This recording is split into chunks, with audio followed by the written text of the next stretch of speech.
During the Qing Dynasty, there was a secluded small village called Yongding, where evil spirits roamed freely. In the village lived a renowned young woman named Xueru. One day, a ghost entered her house, forcing her to flee outside. However, she was still captured by the ghost and was about to be devoured when a white-bearded old monk happened to pass by.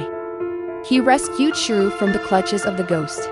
From then on, Xueru visited the temple daily to burn incense. On her way to the temple this time, Xueru encountered a dense fog. Within the fog, four wicked spirits emerged and took her to a hidden forest, where they defiled her. Afterward, two of the wicked spirits hastily left without lingering. Xueru felt discomfort in her abdomen and dragged her body to the temple to seek answers from the venerable old monk, questioning how such a misfortune could befall her despite her accumulated merits.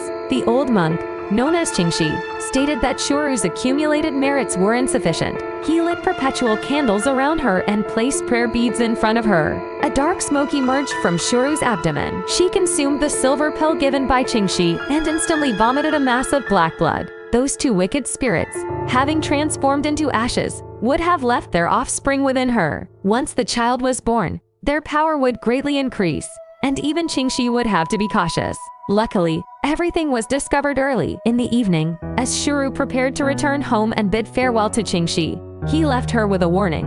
Beware of your husband. Outside the temple gate, Xueru encountered her husband, Wu Jinren, anxiously pacing but refusing to step foot inside the temple. Xueru descended the mountain with him. Later that night, as Xueru rested, she suddenly felt a heavy weight on her body. She saw a ghastly creature with a blue face and fangs perched on her. Hurriedly, she retrieved the colorful stone given by Qing and threw it at the creature. The creature cried out in pain and fled, eventually transforming back into Wu Jinren. Xueru mistakenly believed that the creature had been Wu Jinren in disguise. In order to seek Qing's assistance before dawn, she encountered him in her room. Qing revealed that Wu Jinren was the mastermind. Xueru and Qing searched their home but failed to find any trace of Wu Jinren. The following morning, Wu Jinren returned home, surprised to see Qing. As he attempted to speak, Qing suddenly attacked, striking him with a palm strike.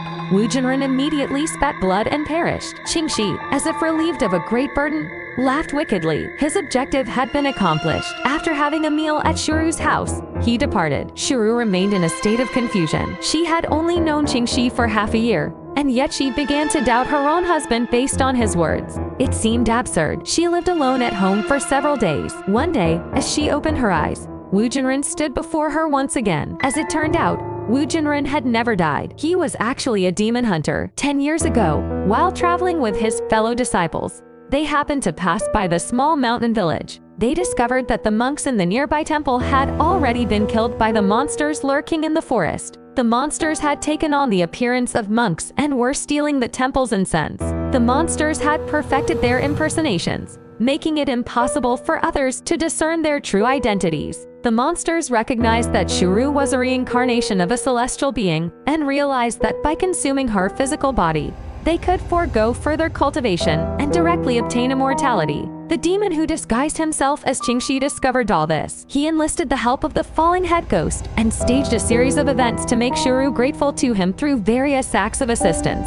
Their plan was to make her willingly surrender her body, which required the elimination of Wu Jinren. Wu Jinren would remain in the small mountain village, partly to be with Xueru and partly to capture these demons. His own cultivation and that of his fellow disciples were insufficient to confront them directly, and he didn't want Xueru to discover his identity too soon, as it would lead to unnecessary troubles. So, he practiced in the wilderness during the night, providing the demons opportunities to transform into evil spirits and mimic his appearance. If Wu Jinren's guess was correct, the demons would eventually shift all the blame onto him.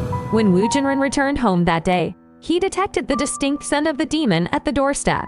He quickly created a replica of himself and sent it back. It was the dummy that the demon had killed, not Wu Jinren himself. Xueru's previous defilement and the strange occurrences were all orchestrated by the evil spirits. They wanted to deceive her by acting both good and evil, thereby gaining her trust. Believing in Wu Jinren's words, Xueru, along with Wu Jinren and his fellow disciples, went to the temple to confront the demons. Due to their years of cultivation, it only took them a few hours to capture all the demons in the temple, including Qing. When Qing was sealed by Wu Jinren, He found it somewhat unbelievable. Wu Jinren did not give him a chance to speak and immediately struck him with a sword, pinning him to a cliff. No matter how he struggled, he couldn't escape, and his life gradually faded away.